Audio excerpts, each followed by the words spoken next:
Engine control room, third engineer. Okay, testing sound and power telephone, loud and clear. Yeah, okay.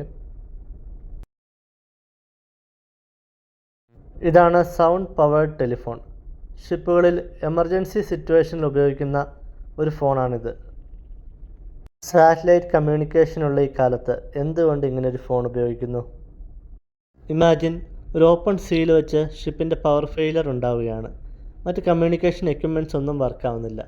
അപ്പോൾ ഉപയോഗിക്കാൻ പറ്റുന്ന ഒരു alternate സോഴ്സാണ് ഈ ഫോൺ.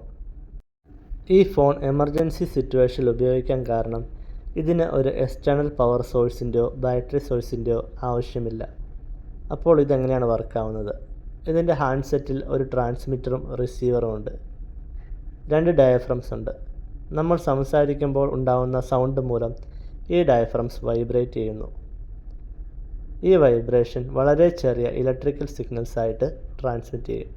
ഇലക്ട്രോമാഗ്നറ്റിക് ഇൻഡക്ഷനാണ് ഇതിൻ്റെ ബേസിക് പ്രിൻസിപ്പിൾ.